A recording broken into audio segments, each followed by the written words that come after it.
Good morning, everybody. Hope you're having a good day. I have to be honest, I feel a little bit weird. Tomorrow, January 14th, is my birthday. I turned 65, and I have received my Medicare card. I don't know why, but that just makes me feel weird that I'm now on Medicare. Anyway, it is what it is, I guess. Today in our Bible reading plan for our devotion, we are in chapter 19 of 1 Kings. I hope you've already read the chapter. And what I wrote at the top of my journal as the kind of the summary or theme of what God said to me as I was reading this chapter was fear distorts our thinking and our faith. Fear distorts our thinking and our faith. In the previous chapter, there was this great work of God on Mount Carmel when God made the prophets of Baal look foolish, and he honored Elijah, his prophet, and the prophets of Baal were executed, and the people of Israel renewed their commitment to the God of Israel. But Ahab, the king, who was there and saw all of that, and was the most wicked king the northern kingdom of Israel or Samaria had, goes home and tells his wife, Queen Jezebel, who was very wicked, about it. In fact, in chapter 18, verse 4, we learned that Jezebel had about 4 years earlier, led a process of getting rid of executing the prophets of God. So she was worshiped Baal. She was wicked. She was evil.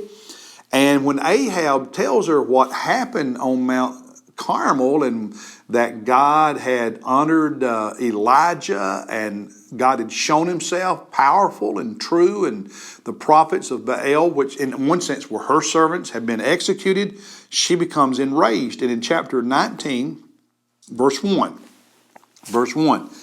Ahab told Jezebel all that Elijah had done and how he had killed all the prophets with the sword, the prophets of Baal. And then Jezebel sent a messenger to Elijah saying, "So may the gods do to me and even more, if I do not make your life as the life of one of them by tomorrow about this time." Jezebel sends to Elijah the message, if I don't see to it that you're dead, I'm going to kill you. If you're not dead by this time tomorrow, may my gods do to me even worse what you did the prophets of Baal. Verse 3, and he, Elijah, was afraid, and he arose and ran for his life. He ran for his life because he was afraid. Now Jezebel was wicked, as I said. But had Elijah forgotten what God had just done on Mount Carmel? The miracle, the great victory? Had he forgotten that? Fear can make us forget what God's done in the past. Emotions can be crippling, can blind us, cause us to have a faulty memory, if you will.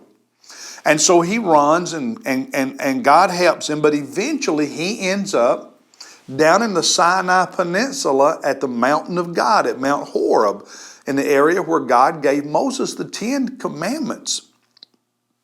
And while he's there, well, you see it in verse 8, so he arose and ate and drank and went in the strength of the food 40 days and 40 nights to Horeb. It took him that long to get there, and he fasted the whole way. And while he's there, God speaks to him. And I want you to notice what God says to him and how Elijah responds in chapter 19, verses 9 and 10. Then he came there to a cave and lodged there, lived there, stayed there. And behold, the word of the Lord came to him, and he said to him, God said to Elijah, what are you doing here, Elijah? And Elijah said in verse 10, responded, I have been very zealous for the Lord. That's true. The God of hosts. For the sons of Israel have forsaken your covenant. They had torn down your altars. They had done that. And killed your prophets with the sword. They had done that. And I alone am left. And they seek my life to take it away. Jezebel was wanting to kill him. But when he said, I'm the only one, no, that's not true. Because his fear and his emotions had clouded his memory.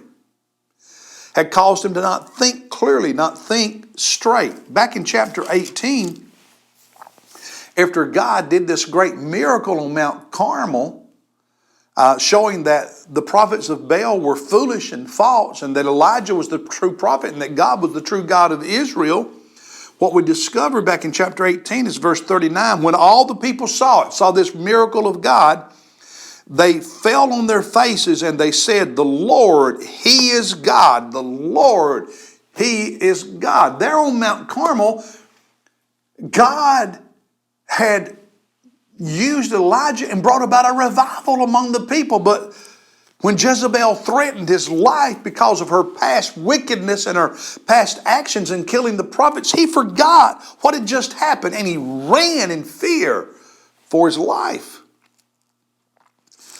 And God had to speak to him. So later in chapter 19, God has to clean up his thinking, if you will.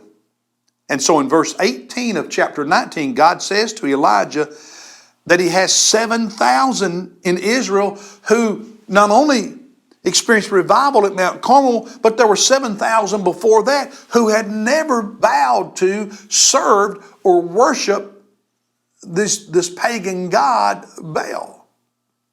Elijah, you never were the only one. Right now, you're not the only one. And I have protected you up to this point. I did this great miracle on Mount Carmel, but in this moment you allowed your emotions to make you so afraid you forgot all of that. When we're afraid, we need to slow down and we need to hear the voice of God. Sometimes He speaks to us through the words of wiser, more experienced, committed believers. Those who are not going through trauma at that particular moment. Because when you make decisions, when you're very emotional and so afraid, many times those will not be wise decisions, and sometimes they will not be godly decisions. When you are very emotional and you're afraid because the moment is blinding you to what was before. The moment is blinding you to what God has done in the past. The moment is blinding you to the truth of God, the Word of God. You need to slow down and listen for the voice of God so that your own thinking and your self-talk and your emotions and your fear don't ruin you. Now, the good news is that God was patient with Elijah and sustained him and spoke to him. And God will do that. I find it encouraging that Elijah ran to Mount Horeb, the mountain of God, because he needed a fresh experience with God. When you are afraid, run to Mount Horeb, run to the Word of God, have a fresh experience with God so you can hear the Word of God to get your thinking clear, get you back on the right path. That's the word for today. I look forward to seeing you in worship Sunday morning here at First Baptist, and then Monday with another devotion. God bless you, everybody.